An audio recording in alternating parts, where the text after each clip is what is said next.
Welcome into Talking Cars, the show for people that kind of want to bet NASCAR, don't know how to bet NASCAR, but want to maybe dip their toe in a bet NASCAR, but they don't know a lot about NASCAR. This is the place for you. We are going to be talking about cars that will be going around in a circle in Martinsville. We'll start with our track report. Martinsville. It's a flat half mile. They call it the paperclip. This is short track racing at its finest. We race here in the fall and in the spring, or the spring now, and then the fall for the playoffs. And this is a track that if you're good here, you're pretty much always good here. It's technically you kind of have to master it. It can take a guy a little while in his career to understand the ropes of how to get around Martinsville successfully. And pretty much it's been Ryan Blaney's track. The odds say it as he's the favorite. A lot of the drivers have said Blaney is the guy to beat in Martinsville, and for good reason.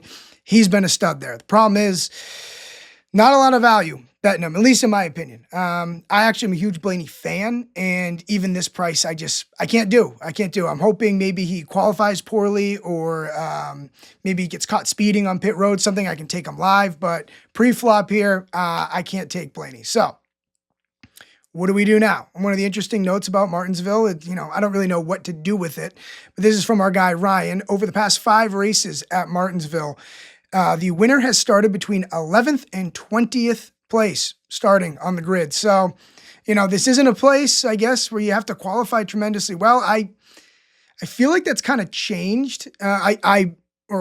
Changed last 5 races. But if you asked me off the top of my head, I would have said that lately, the next gen car, you got to qualify up front, stay up front. And I guess that hasn't been the case. So speaking of my guy, Ryan, I went over and looked at the sheets that he's been tweeting out and on his website.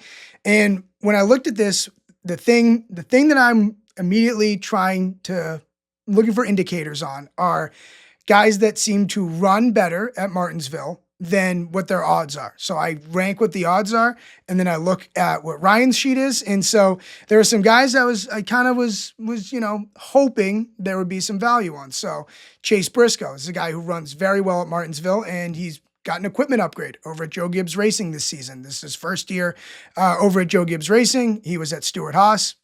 Gibbs upgraded equipment, better car than he has run in the past. And he's done pretty well at Martinsville. So that's one. Bubba Wallace, I've been on him a lot lately, and for good reason. He's been running really, really well. And Bubba's a guy who gets around Martinsville pretty well.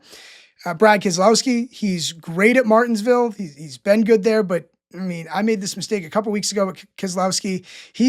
There's something about, he's running of that team at RFK Racing, the 3 cars. Keselowski, he's got his name on the building, and he is running the worst out of his 2 other teammates. Todd Gilliland, he's another guy that, sneaky, decent here, not really in contention for a win, but, and then there's guys, I look at this sheet, and there are guys I wanted to bet. I was hoping there would be value on them from all the Blaney juice, I guess. There can still be juice even when there's plus money, everyone.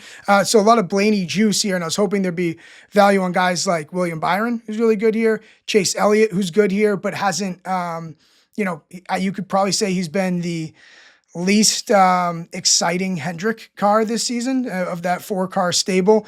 And Brad Keselowski, again, I just said, I was hoping there'd be a number where I couldn't help myself but bet it. But this is a guy right now that maybe because I got burned on 2 weeks ago, but that I have to wait and see. So when I look at that, and then I look at where we can find some value on the odds board, and there was one off the top, the guy I mentioned, Chase Briscoe, 16-1 to win the race at Martinsville. That's a bet I took. That's a bet I really like. And again, it's because this is an equipment upgrade for him. This is a guy who has run well there, and he's in that old Martin Truex car, a car that was always good at Martinsville, but, Truex had a lot to do with that. But if you're good here and you know how to get around here, technical track, and, you're getting an upgrade in equipment from your past here, I'll just read you Chase Briscoe at Martinsville in the spring of 2023. So 2 years ago, he started 4th, finished 5th, and he led 109 laps. So, that was 2 years ago. Again, it's still the next gen car. And then, if you look, last spring here, he started 5th, finished 10th, led 8 laps. he's pretty good here. And that's what we're looking for here. We're looking for value. If it's not Blaney or one of the guys at the top, that I think is just the pricing here is it was pretty bang on at the top. But Briscoe, I think there could be some value on that guy. That again is an equipment upgrade, and he's pretty good at Martinsville. So if he's okay, if he's decent here, he could get even better in the better car, which should have a little more giddy up in it. Another bet that I'm looking at, and I couldn't help myself. I'm sorry. I think this guy has had a tremendous start to the year. It's Bubba Wallace, 30-1. He's pretty damn good at Martinsville. Again, a difficult track. If you look at Bubba, and you just look at Ryan's chart here in terms of speed over the last 2-3 years in Martinsville, average speed ranking 20th, 8th, 11th, 15th, 6th, 22nd. Bubba might not be able to contend for a win here, but I think he will, if things go well for him, he keeps, has a clean day. He should, I think, run in the top 10. And, for me, getting 30-1, that's a decent look.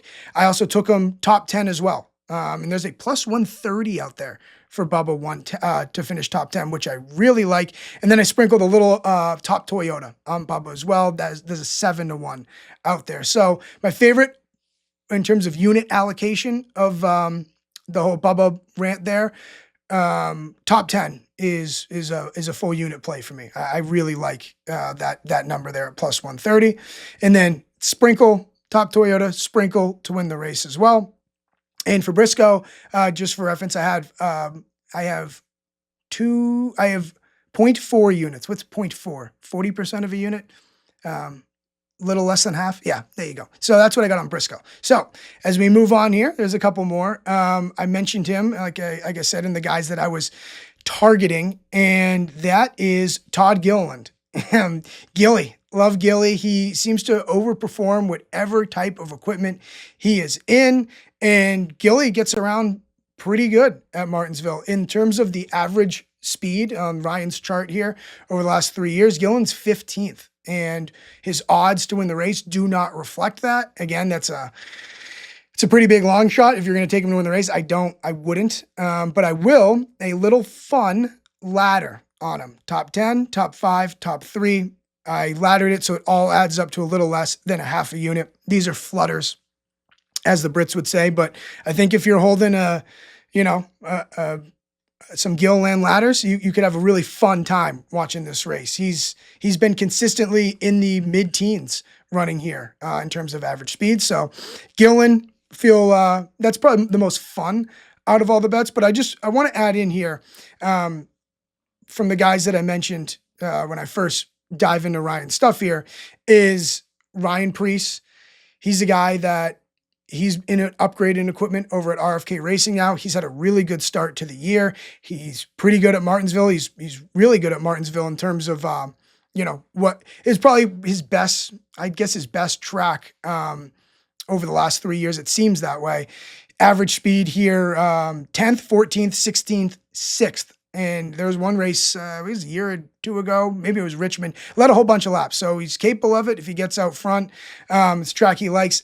The problem is the numbers, his odds it's baked in, unfortunately. The secret's out. The bookmakers know it. So there was no dice there. And what I'm hoping for in the group of guys like Preece, William Byron, Chase Elliott, throw Denny Hamlin in there, any one of them who qualifies poorly or, adjustment goes to the back, from Saturday when qualifying is to the race on Sunday, if one of them has a drastic odds drop off, something that's enticing enough to take, those are guys I have my eyes on. I'm hoping that again, something in practice or qualifying bumps them down a little bit, and it's like, hey, this is a little unwarranted. There's still value here after just a short practice session and, qualifying. So those are 4 guys there. I was really hoping, and I actually will say I took Byron top 5. There's a plus 110 out there that I feel really good about. Byron's been pretty quick at Martinsville. Last year in the spring, average speed was 3rd. In the fall, average speed was 3rd. So Byron, it seems to be a guy, again, that's really figured this place out. And, he's been the top Hendrick car this year. And it was the story to start the year. It was Bell and Byron. And so Byron at that top 5 price I like. And again, I'm monitoring to see if there's something in practice or qualifying. That's why you follow me on the Pickett app at Timmy K, because I will be locking in any sort of things throughout the week, and especially post-practice, post-practice qualifying into the race on Sunday. So again, make sure you follow me on the Pickett app. That'll do it. Quick in and out here. Again, how the sausage is made. I love my guy, Ryan here. He makes it really, really fun to go through these numbers and see what the odds reflect. So go Chase Briscoe, go Bubba Wallace, go Todd Gilliland, go William Byron, and go somebody having a poor practice or qualifying heading into Sunday. Enjoy, everyone. Enjoy those cars.